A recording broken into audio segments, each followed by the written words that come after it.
Today it's time for a bit of a cage match. I'm going to talk about Walther PDP against Glock pistols.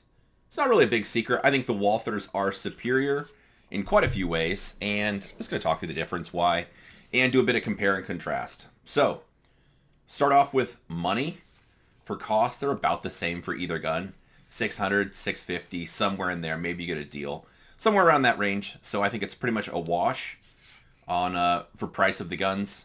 The next thing I think is the most important is ergonomics, just how it fits in your hand and how it feels. The biggest complaint I think about Glock pistols is the grip angle. Some people get used to it and it's not an issue, but if you look, the Glock angles backwards a lot, and to grip the gun, you end up kind of rotating your wrist forward more. The same thing for your support hand. It's tilted forward more to be able to get a grip on the pistol. That'd be my biggest complaint with this gun. If you compare it to the Walther, notice the grip is more vertical. I'm able to get a good, you can kind of get a decent angle there to kind of see the difference. Whoa. Ish. I don't know if the webcam does it justice, but when you're holding the two, there is a drastic difference. Well, you can kind of see it there. See how much the Glock is curving inwards there and how much the Walther grip is more vertical. Anyway, I think that's the biggest difference between the two.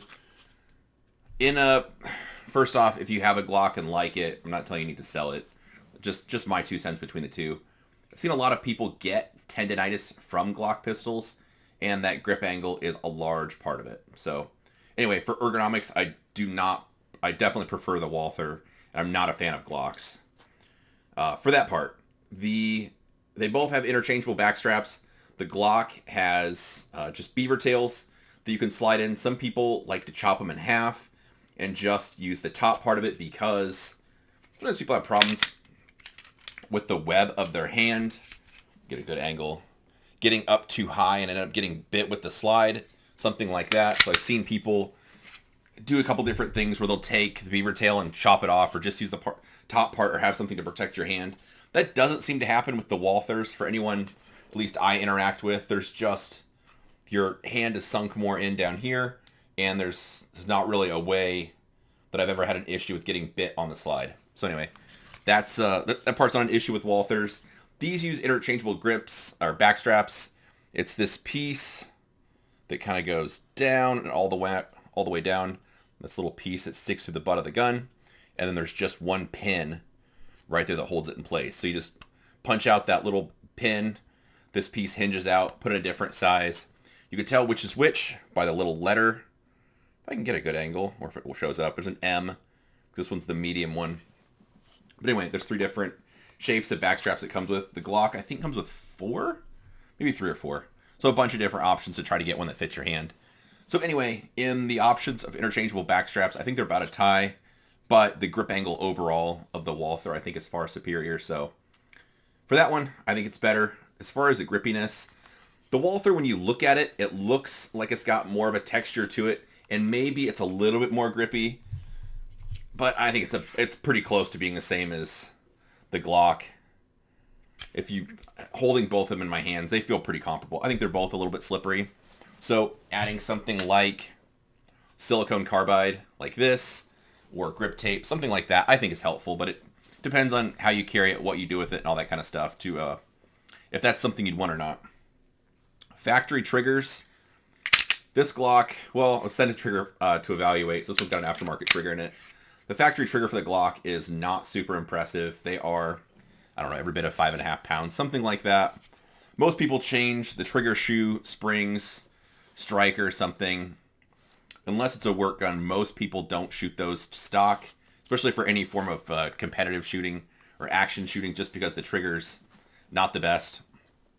The Walthers, on the other hand, are some of the best triggers out of the box. This one has the flat trigger, or as I like calling it, the full send trigger. So this one, it's going to be the same as weight from the other one. It's just a little bit less take up. It's a flat trigger face to put your finger across. That one breaks very nice. The other option that comes in a factory trigger is basically the same weight. It's just got a little bit more take up to it and a little bit different to the curve, but otherwise the weight's the same on this also. I don't have a scale, but I don't know. They feel 3-4 pounds, something like that. Super light, crisp. For a factory gun, the Walther guns have amongst the best triggers. I don't know that I've tried any other gun out of the box that has a better trigger. For example, this gun's exactly how it came out of the box. This gun started life with one of the curved shoes, and I had a friend put in the dynamic performance trigger just because on this trigger, being wider and more curved, I had a little bit of an issue where I would start to press the trigger from the side as opposed to getting my finger around the front and push straight back. It was kind of just a reach issue on the trigger. So for this one, it's just easier. The way the trigger fits my hand, or the reach, it's just very easy to get my finger wrapped around the front of the trigger. So that's why I've changed the shoe. Otherwise, the trigger pull weight is way lighter with the Walther from the factory, and they're good to go. So it kind of just depends on what you're looking for and I guess what you like the feel of. But most people prefer the Walthers. The factory sights, they're basically the same. This Walther has their factory sights, but it's just 3-dot, and they're actually Glock sights on the Walthers. So you just put Glock 17 sights on these, and they're easy enough to change out. So the sights are pretty comparable. These work fine, but no one really loves these kind of 3-dot sights. And that's the exact same thing that comes on the Glock. So out of the box, most people are going to want to change the sights on either one. Since we live in a world that's ruled by red dots, the optics plates on the Walthers are good to go. I've used these quite a bit, no issues. With the Walther, it does not come with a plate in the box. Instead, you go to their website. If you just Google, it's like Walther PDP plate request, something like that. Basically just type in the serial number of your gun and what plate model you want, or what pattern of red dot, and they just send it to you. So you get one free plate with the gun, which is baller because their plates are actually usable and they work well. So I like that, and I've used the Walther plates for, I don't know, a couple years before I started using the Arise plates, and no issues at all. So if you don't want to spring for an extra plate, the factory Walther plates are good to go. And like I said, you get one free with the gun. So that's a good value. The Glocks, this one's a non-MOS, but if you're going to buy a Glock, it only makes sense to get the MOS now. So they're modular for red dots. Those used to come with a stack of plates anymore. I've just checked the Google machine, and it looks like they don't come with plates anymore, which it doesn't really matter either way because the Glock MOS plates, most people have horror stories. The screws being too short, the plates being substandard, whatever. So for a Glock, I would not recommend using the factory plate. You want to use something aftermarket. There's a couple different brands. Calculated Kinetics is good. The Arise plates, I really like. That'd probably be my favorite, but there's a bunch of good experiences out there with Glock plates. Just the factory ones are not good to go. Let's see. Magazines. If you shoot a lot, mags are, I don't know. I mean, I think part of the conversation, honestly, when you're choosing to buy a gun. Glock magazines. The good part about these are they're cheap. They're plentiful and readily available.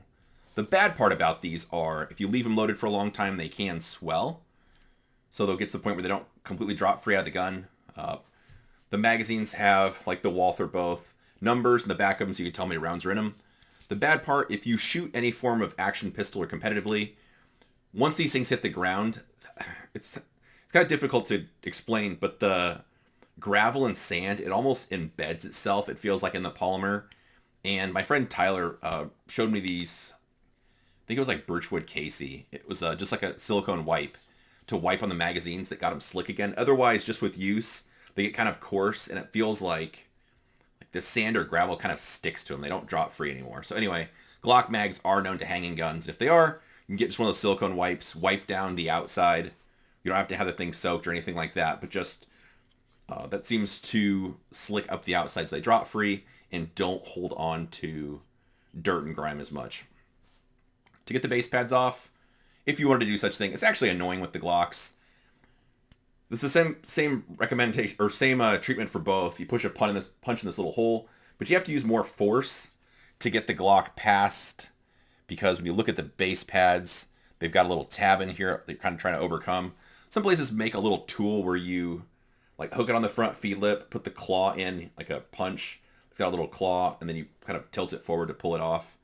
Anyway, or I guess it'd be backwards. But anyway, so that's a solution for Glock mags. But anyway, they're cheap, but I don't really like these for quite a few reasons. The Walther mags are basically better in every possible way. They are made by Metgar, is the way it looks, because they're stamped made in Italy, which is good. They've made Beretta mags, I think CZ mags, a bunch of companies. Anyway, witness holes in the back to show how many rounds you have. No issues at all. The factory guts, followers, anything like that. There's no part of retention, so if you want to take this off, just push it down with a punch, which has a little base pad or a little plate under this. Once you get that just pushed down a quarter of an inch, you can just slide the base pad off and no drama. These are way easier if you want to take the guts out of them or clean them. They're metal, they're slick, so they don't hang up in the gun. And over a period of a lot of use, these are just superior in every way. The downside is they cost more. So the Walther mags do cost more than the Glock mags. Shootability. The only complaint I have with the Walther out of the box that I wish they would address is the gun is way oversprung. Most people shooting this out of the box think the gun kicks quite a bit. Justin felt recoil. And when I mean that, if you're shooting, it would be like felt in your wrist or hand. And it just feels like the gun's snapping hard. It's not that it doesn't return to where you're looking or anything like that. It's not really performance rated. It's just feeling. And the gun just feels like very sharp recoiling. So anyway, if you buy one of these, whether for duty, competition, whatever, I think you should change the recoil spring out. I like the ZR Tactical 15-pound, just regular captive recoil spring. None of the long stroke or any other nonsense, just a regular 15-pound captive spring. The flip side, Glocks are good to go. I actually prefer the factory recoil springs in those. And out of the box, they will just work. You don't have to do anything to them. If you want to make the trigger a little bit lighter, you could change the striker spring. Otherwise, the gun's just good to go the way it is.